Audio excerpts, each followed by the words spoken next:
Hey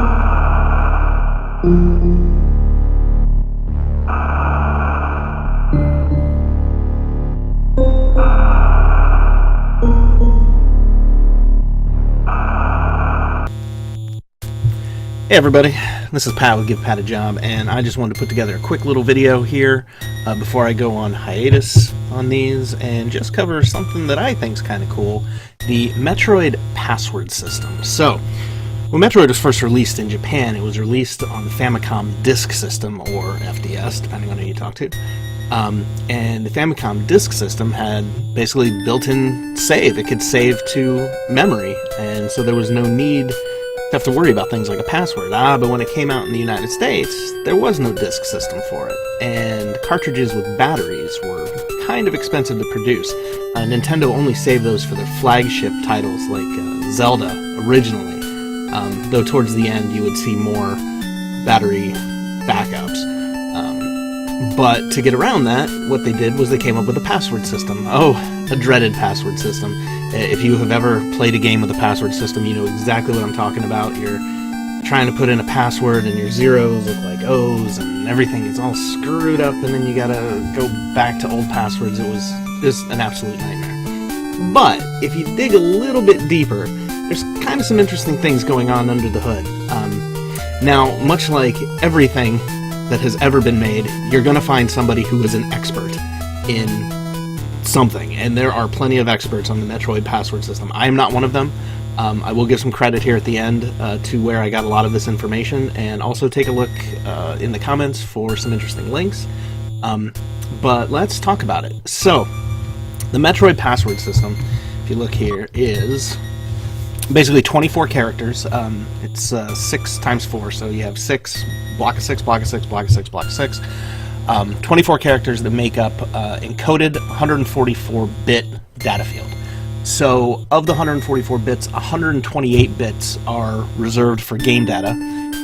8 bits are for the checksum, and a checksum, in essence, is basically just the game saying, is this a valid password? Yes, it's a valid password, so it takes 8 bits for that. And then you have 8 bits for the shift byte, and a shift byte is a basic form of encryption. If you've ever used, like, you know, as a kid, like, you know, an alphabet where, you know, A is actually C and B is actually D, you're basically using a shift byte. It's a little bit more complex than that, but, so basically you're looking at an encrypted, verified password that will put you at a certain state in the game with certain things. So, like I said, 128 bits are reserved for game data. So in those 128 bits are going to be things like, does Samus have this missile pickup? Does she have this energy tank pickup? Does she have this? What's interesting is that if you learn to game the password system, you can actually break the game. You can say that an item has been taken, and a taken item will determine if it appears in the game world. And then there's a separate bit for if she has it, like if it's in her possession. So you can actually say that an item has been taken and not in her possession, and then you break the game. You can't go any further. So for example, that first morph ball at the beginning, the Maru Mari ball, if you say that the item has been taken, but that she doesn't have it, it will never generate, and you can't get past that first wall. Nothing you can do about it. So, one of the other interesting things about this is that if you know, Metroid will give you certain endings based on how long it has taken you to finish the game. And so part of the game data is how long you have been playing, and the way that it figures this is by what's referred to as a tick. And a tick in the game age is calculated by the time 56 frames. And this is different for NTSC here in North America versus PAL, because here in America it's going to be 256 frames over 60 frames a second, whereas PAL is going to be 256 frames over 50 frames a second. So they had to alter that for the release. But in case you're curious, in the United States, and I am rounding up here because this turns out to be an incredibly long number, but you're basically looking at one tick is 4.26 seconds. It's actually like 4.266666666 with a 7 on the end somewhere, but But just so you know, one tick is 4.26 seconds, and it calculates how many ticks you've been playing as part of the password, so that when you do finish the game, it'll determine the ending based on that. So there are all kinds of people out there that have dedicated their hobby to figuring out how the password system works, coming up with interesting passwords to play with, and if you look online, and I'll try to put a link here, there are Metroid password generators where you can say, okay, I want Samus to have this many missiles and screw attack, but not the ice beam, just all kinds of crazy stuff that you can do.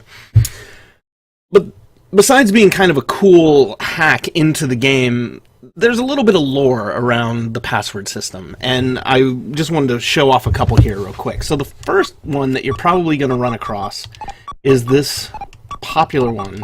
You probably already know this.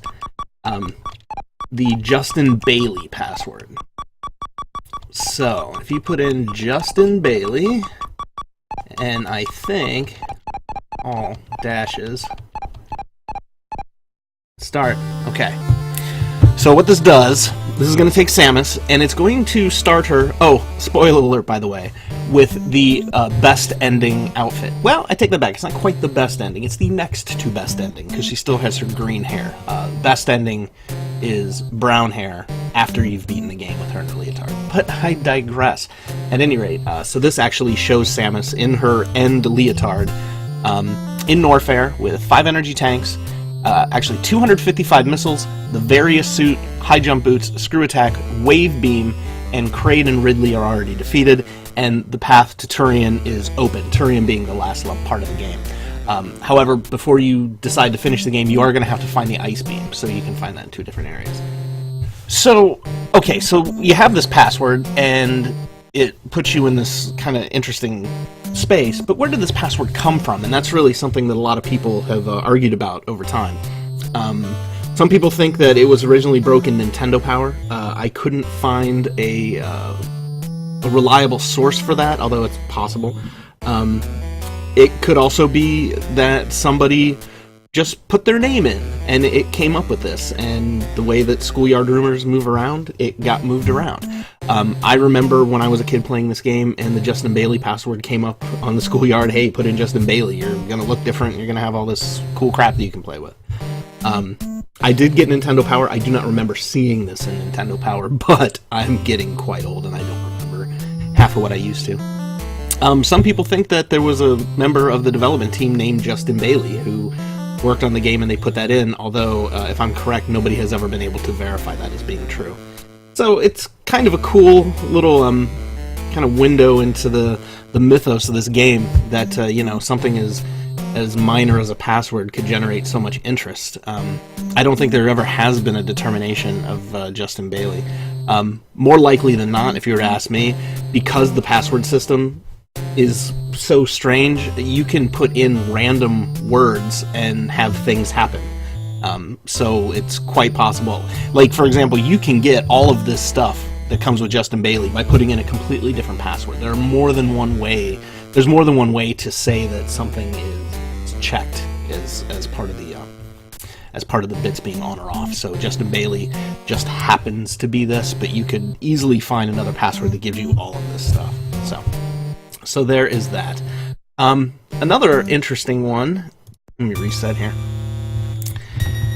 that has a lot of interesting stuff behind it is, let me put this in here real quick.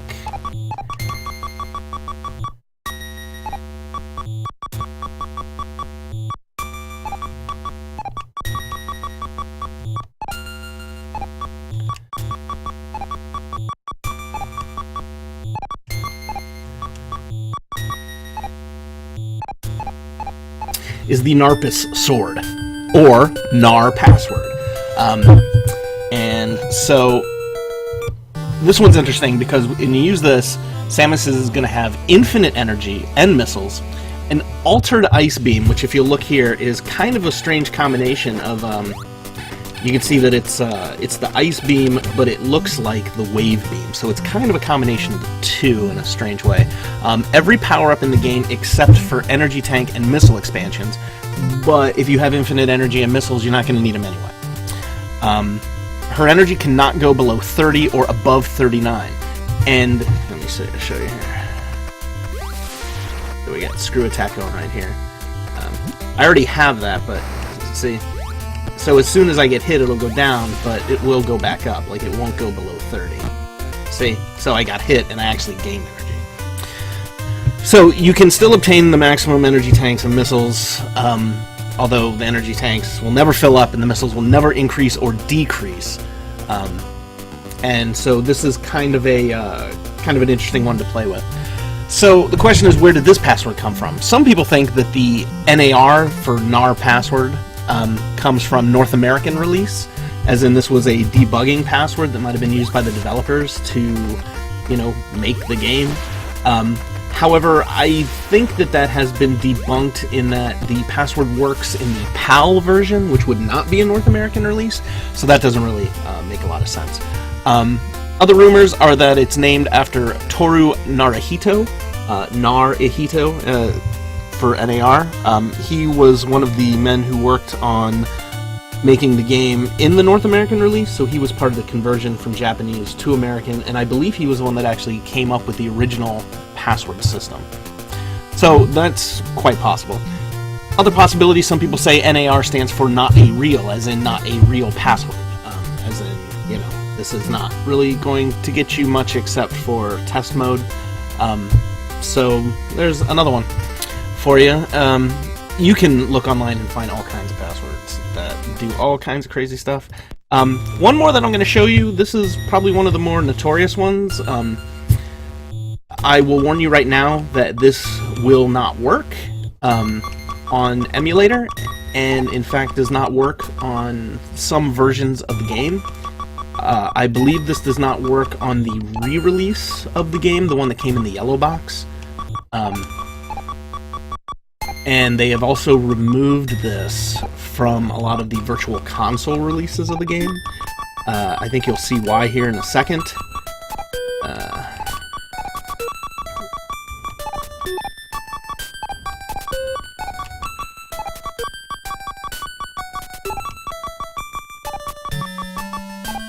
Yeah. So the Engage Ridley MFR password. This actually breaks the game, and it will not work on emulator. When I put this in, it hangs the system. On some versions of the cartridge, what it will do is it will put the game into a weird state where you come down that original starting elevator, where all of the colors are completely jumbled, and you can't move from that screen. So you can move to the, let's say you move to the left, I think this is going to be your right, but you move off the screen and you just come in on the other side. And you can jump around and shoot, and that's it. You can't move past that screen. Kind of an interesting one. I think this is also just an example of people screwing around with the passwords. I'll try to put a video in the comments of what actually happens on the cartridge version of this, but it's an interesting password nonetheless. So I just want to say big thanks to jdratclif and SnoBro, who have worked tirelessly on decoding the Metroid password and coming up with multiple password generators. Very little of the information that I passed along here is my own. I pull from a lot of internet resources on this, and I will put credits down in the comments as well for some interesting articles if you want to read on this even further.